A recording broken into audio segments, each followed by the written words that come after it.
እሷን ነበረ ላናግራት የመጣሁት። ለምን መጣክ? እናገባኝ ያለሱ መተንፈስ ላውራት የፈለኩት እኮ እሷን ነው። እንግዲህ ደርጎ ጥያት ምን መጣ ይመስልሻል? በእናትህ ዝም በል። ምን አረጋታለሁ? ምን ላረጋት እችላለሁ? እትም ወንድም ነገር ካለ ተናገሪና ልሂድበት። አለበለዚያ እዚህ እየተንጣጣሽ ቆይ እንሄዳለን። በምን ጣጣት እኮ ዲግሪ ያላችሁ እናንተ ናችሁ። አሁን ለማንኛውም ትሄዳለህ አትሄድም? እሷን ላውራት ነው የምፈልገው እኔ።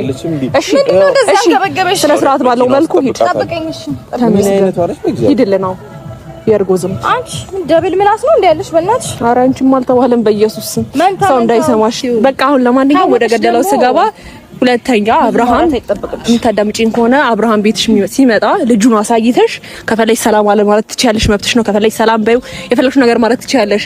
ግን ደግሞ ልጁን ማየት መብቱ ነው። ስለዚህ ልጁን እንዲያይ ፍቀጅለት። አለቀ። ምንም ያስቅ ነገር የለም። ሁኔታ ማለት ነው አይደለም። ልጁን ቤትም እንዳይደርስ ላደርገው እችላለሁ። ሲቀጥል ደግሞ ቤት ውስጥ እየመጣ እኔ ሰላም አይደለም በግድ እያቀፈ የሚስመኝም እሱ ነው። ኦፍ ኮርስ እኮ እሱ መብቱ ነው። ግን ልጁን አሳዩ። በቃ ልጁን አሳዩ። አልገባኝም ነበር። ሰላም ውድ ቤተሰቦች እንዴት ናችሁ? እኔ ያለው እግዚአብሔር ይመስገን በጣም ደህና ነኝ። እንግዲህ ዛሬ ተመልሼ መጥቻለሁ። ሄርሜላ ሩታን አስፈራራቻት። ጉድና ዘንድሮ ወይኔ እናቴ ሩታ እንግዲህ ካሁን በኋላ እንኳን ልጁን ለያይም ይችላል አለማሳየትም እችላለሁ በማለት እንግዲህ ደረታቸውን ነፍተው ጥቁር ነገር ማች አድርገው መጥተው ሄርሜላና ሩታ ተገናኙ።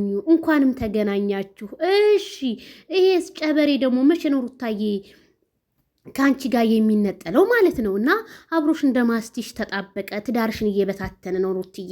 ስለዚህ ትዳር የሚከበረው በተለያየ ሶሻል ሚዲያ እየመጡ ጥያቄ መጠየቅ ሳይሆን አብሮነትን ቢሆን ሩታ እንደኔ መልካም ነው። ያ ትልቅ ክብርሻ የሚወድሽ ህዝብ ሁሉ ተመለሽ ሩታ። ይሄ ነገር አይሆንም። ትዳራችሁን በሆነ ባልሆነው አታበላሹት እያሏችሁ ነውና እናንተ ደግሞ ደጋግማችሁ ያውናችሁና ሄርሜላ እናቴ ሄርሜላ ምንም ብትያት ሩት አይበግራት ምን አይላት። ሄርሜላ አብርሽዬ ለኔ ተይልኝ።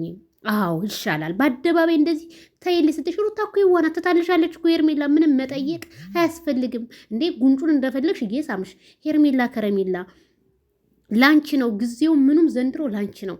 እና ሄርሜላ እንትን እያለቻት ትገኛለች። ቤተሰብዬ እንደዚህ እንጃ የሰው ልጅ ብዙ ባለ ትዳሮች ወልደው ብዙ ያዩ አይቻለሁኝ። ግን እንደዚህ በአደባባይ ላይ ወጥተው ባልሽን ተይልኝ ባሌና ያገባሽም እንትን አይደለም ይሄ መባባል። ሩታ አሁን አብርሃምን በቃ እንደማትፈልገው በቃ ከራሷ ህይወት እንዳስወጣችሁ ነው እያሳየች ያለችው።